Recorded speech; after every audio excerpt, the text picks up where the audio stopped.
पश्चिम उत्तर प्रदेश को अगर अलग राज्य बना देंगे तो आपके दृष्टिकोण से बहुत बड़ा बदलाव, प्रोस्पेक्टिव में क्या बहुत बड़ा बदलाव आ जाएगा? पश्चिम उत्तर प्रदेश की अलग प्रदेश की आपने मांग जो करी है, किस चीज़ से मतलब अलग प्रदेश बनेगा तो क्या बहुत बड़ा बदलाव आ जाएगा? और किस लिए आपने ये सोचा?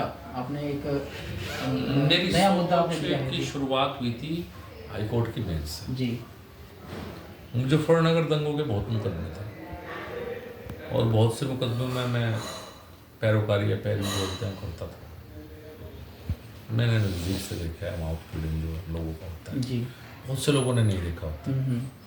वो वही जान सकता है जो एक बार इलाहाबाद फंसता है। सही बात, आपका क्षेत्र भी है तो बड़ा वही इलाहाबाद जो फंसता है वो इस बात को जानता है। जी। बहुत कोशिश हुई, मुझे लगता है कितने सालों से संघर्ष चल रहा है। आज तक 750 किलोमीटर 750 किलोमीटर हाईकोर्ट बेंच नहीं हमें मिल पाई। तो इस पीड़ा को पिछले जब से मुकदमे चल रहे हैं मैं तो बहुत भुगतता हूँ। और बहुत सी बातें हैं और एक भारतीय जनता पार्टी का एक रहा है पहले से कि छोटे स्टेट में बेहतर वो होता है।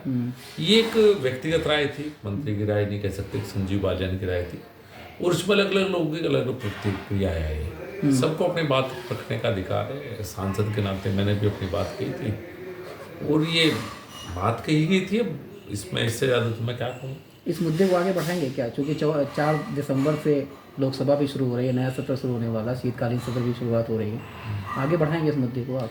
नहीं, मैं संसद में नहीं बोल सकता मैं आपको, तो मंत्री के नाते मंत्री परिषद की एक सामूहिक जिम्मेदारी होती है जिसमें मैं मंत्री हूँ। मुझे अपनी बात रखने का संसद में अधिकार नहीं, एक सांसद को अपनी बात रखने का अधिकार है, मंत्री को अधिकार नहीं। एक बात और, आपकी पार्टी के कुछ नेता हैं वो कहते हैं साहब अगर पश्चिम उत्तर प्रदेश को हम अलग राज्य बना देंगे तो ये मिनी पाकिस्तान बन जाएगा। तो इस पे क्या आपका विचार है? क्या मैंने पहले कहा ना, सबकी राय अपनी अलग अलग है और लोकतंत्र पर सबको अपनी राय देने का अधिकार है। लेकिन मुझे ये अधिकार नहीं कि मैं हर एक व्यक्ति की राय पे कमेंट करूँ। उसकी किसी की भी राय है, मेरी अपनी राय है, उनकी अपनी राय है, उनकी उस कंट्रोवर्सी मैं घुसना भी नहीं चाहता। ये बहुत सी बातें ऐसे हैं, ना तो मेरे कहने से प्रदेश बनेगा, बहुत से लोगों ने ऐसी बात कह दी, ना मेरे कहने से होता है। ये मैंने अपनी राय व्यक्त की, ये तो पूरे प्रदेश की जनता और हरित प्रदेश की मांग होती रही, हरित प्रदेश की मांग होती रही, इसलिए आपकी बात पे चर्चा ज़्यादा तेज हुई। बहुत पहले से होती है ये, लेकिन जब बहुत सी बातों पे निर्णय होते हैं, कोई संजीव बालियान के कहने से तो कोई निर्णय हो नहीं सकता, मेरे कहने से कोई निर्णय होगा। अच्छा साहब, एक चीज़ बताइए, एक तरफ भाजपा का पूरा एक परिवार है, दूसरी तरफ इंडिया गठबंधन है, विपक्ष को कितना मजबूत मानते हैं और क्या मानते हैं कि विपक्ष से लड़ाई मुश्किल रहेगी कि थोड़ा सा आसान रहेगा, ऐसे जीत लेंगे 2020 में चुनाव? जनता की सोच बदल गई है। अगर आप देखेंगे, मेरे 2018 की बात याद है, 2018 में हम 5 राज्यों के चुनाव हारे थे जी। पार्लियामेंट का सेशन था, बड़ी अलग अलग तरह की बातें आती थी उस समय। वही राजस्थान, वही मध्य प्रदेश, 4 महीने बाद हम चुनाव में जाते हैं, राजस्थान में 25 की 25 सीटें जीतते हैं। ये उत्तर प्रदेश है, इतना बड़ा गठबंधन, हम 64 सीटें जीतते हैं, 51%। मैं 51% वोट लिए मैंने 2000% वाइज 14 से भी ज़्यादा वोट 2019 में ली।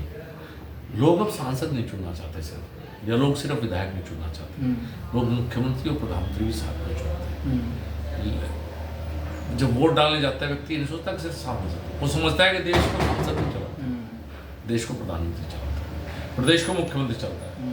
हम सिस्टम का हिस्सा जरूर है, चलाने का काम उनका है देश को। तो अब सांसद के साथ साथ जब लोग प्रधानमंत्री चुनते हैं तो मोदी जी से अलग, बच्चा जब बोलना सीखता है 2 साल का तो शायद वो भी मोदी मोदी कहता है, उससे अलग कोई नाम ही नहीं किसी के पास। तो मुझे नहीं लगता कि कहीं कितना भी हो, जब चुनाव आएगा ये सब चीज़ें ध्वस्त होएंगी, ये जाति की बातें, ये इधर की बातें, उधर की बातें, उस समय फिर लोग ये कहेंगे भाई मोदी जी देश के लिए सबसे बेहतर है और हमें मोदी जी प्रधानमंत्री बनाने हैं। 2014 की